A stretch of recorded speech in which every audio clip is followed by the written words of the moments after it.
Many of you remember this little white and blue RC plane. Maybe you've even flown one. Well, here is a full-scale tribute to the one and only Hazel Sig, built by Robbie Staten. There's nothing really special about the plane itself. I built a few Cubs, one of my favorite planes, and as we all know, they're supposed to be yellow. And I was going to do that with this one. This is a Ponca Cub built in '47 in Oklahoma, Ponca, Oklahoma. And I was going to maybe build a concourse restoration type, you know, originality and everything. But a lot of guys has flown remote controls aircraft in the day, is familiar with Sig aircraft, and we've all bought that Sig kit that had this picture. You know, and I've always loved the clip wing, and this lady's, Miss Hazel Sig, flew in aerobatics in a clip wing and a Pitts and gave instruction through the years. And I just thought, well, you know, if someone's walking down the aisle at Oshkosh and they see 500 yellow airplanes, but they're my age and they see a blue and white clip wing, I know what that is. It's not her plane, it's just a copy of her plane.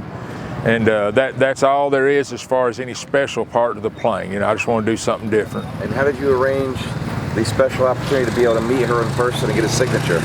I happened to, there's another gentleman, Harvey Swift in Arkansas, that owns her Pitts. And he told me, he said, well, I know Miss Hazel. I didn't think much of it. He said, she's 101.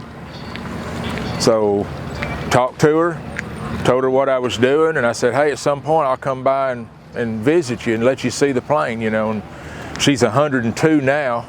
So last summer we went by and visited her, and she's in a living facility now, but she lived by herself up to the age of 100.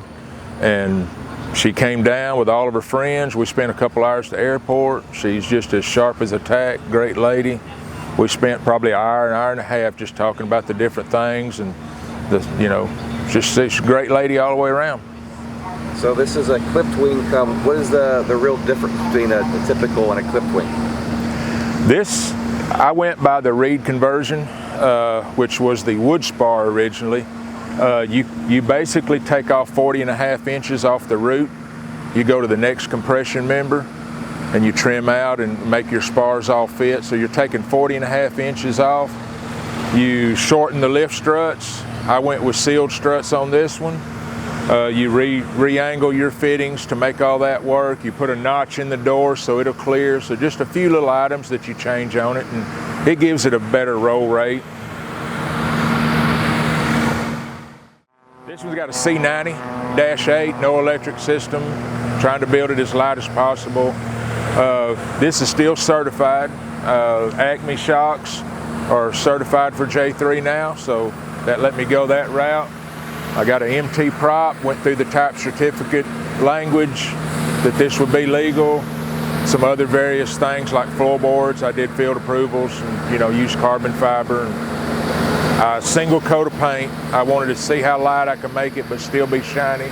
So my paint is white, one coat, one single coat of paint laid flat, and then the blue went on top of that. So it's cheap, as low as I could get it with the dual wing tanks. I come in at about $760 empty. I started this as a project. I got up one morning, checking emails, planning on just doing a normal day, and by 11 o'clock I had a trailer hooked up because I talked to a guy in Texas, and he had a project he was selling for a guy, and it was a complete plane. So with the 90 horsepower, what are you cruising around at, like 80 miles an hour? If you're running it up there around 2450, which where a C90 is supposed to be revved up at, it's you'll do mile per hour 85 to 90 pretty well most times where you go. You would think it would be a lot faster, but I talked to some older timers that said, well, you cut 40 inches off of the most aerodynamic part, the wing. They said you still got this old motor and the same landing gear, so it is very little faster, I have found, than a regular J3. And with no flaps, how slow can you get it?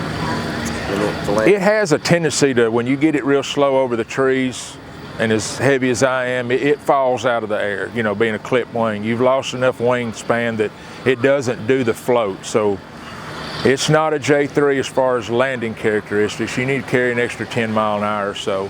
But it does roll really well, about like a decathlon, and really, it's a little snappy. Yeah, it's fun, but it's landing's just a little different. You need to still carry a little more speed. Is about it.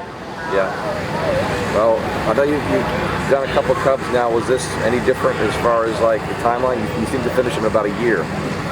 I've got about 600 hours in this one, probably. You know, I had a gentleman, Lee, over at Alabama. He had just bought another company doing engines, and I was kind of crimped for time, so I had all the engine parts, yellow tag, new crank, new cylinders, so he gave me a price. I let him put the engine together, so I didn't do that. So I saved some time by having some of that done. And we had some kind of mini seminars go on at Airtech that I had some people come in and doing a little filming while we were covering the wings and stuff. And, you know, that in a sense, that didn't speed me up any, you know, it really slowed me down having other people. But there's been a lot of people kind of work on it. I just overseen that the tapes were straight. I wanted it to look, you know, okay. But yeah, around 600 hours is what I've got in this one. So why don't you introduce everybody to what Airtech is and what Airtech provides, being that you painted and covered this aircraft with that. Yeah, it's a company I bought about 7 years ago that's, we're one of the main 4 just covering systems like Polyfiber or Superflight or Stewart system.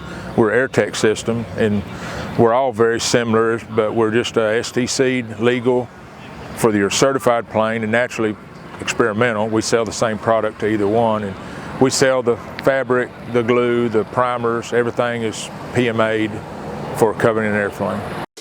All right, I'm gonna pop in here real quick to talk about our sponsors. As you know, I can't do this all on my own. We got to have somebody to help fuel that truck. We try really hard to work with sponsors that provide a good service and a good quality product. So let's talk about those guys right now. Dynon Avionics at Dynon.com, the premier provider of glass panel avionics systems for experimental and light sport aircraft.